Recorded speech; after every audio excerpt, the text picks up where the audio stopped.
My name is Nathan Stroding. I'm one of the group members for this project. It's an installation that we've done called The Wandering Insect. It's a 14-channel installation using 18 speakers to be played in a foyer with complete surround sound with 2 LFEs. My name's Rody Nylon. I'm a partner in the group working on the project.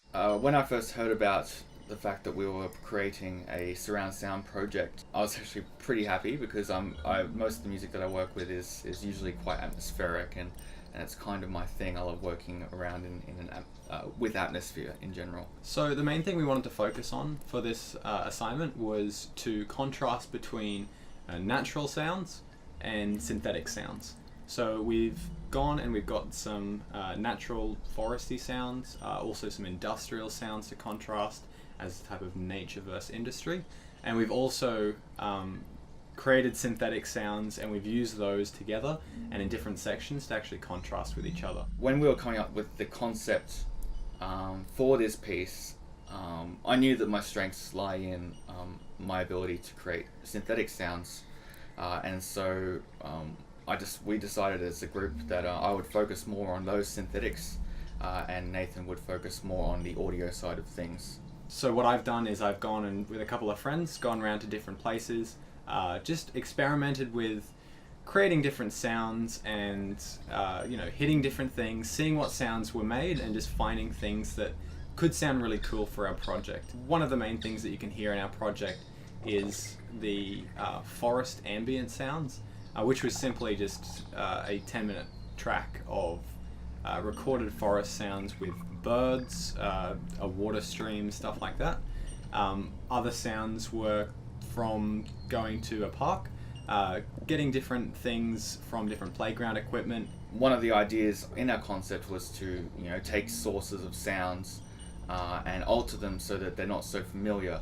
It's a concept known as source bonding. A lot of the sounds that I've created in that 30 minutes are taken from samples that Nathan has made, and I've altered them to sound completely unlike they sounded in the first place. Some big examples of that are in a couple of percussive loops that we've used.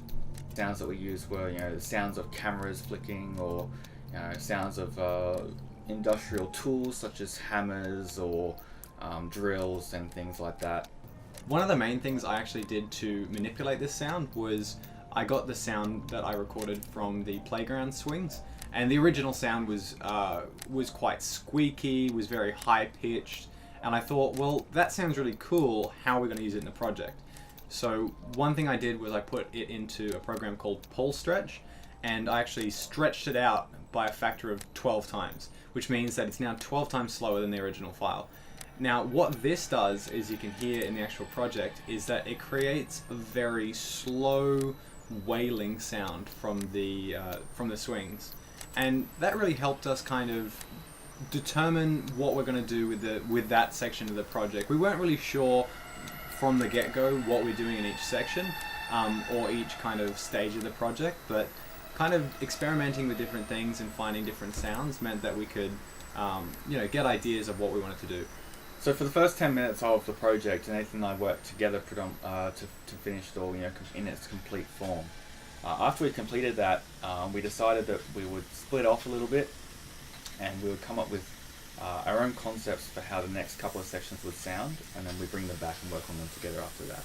My first section, which was specifically my concept, was to lead on from Nathan's industrial section, which was full of engine sounds, hammer sounds, things like that, and to create a much more evolving atmosphere through long stretch sounds that go on for a while, that change over time, and also repeated sounds that change in timbre over time as well.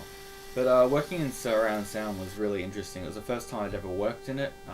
A lot of people that were in our class had worked previously on smaller systems that are at 5.1, but I kind of just chucked myself straight into the deep end and worked on the 12.2 that we worked on for the project. And it was really interesting working in surround sound.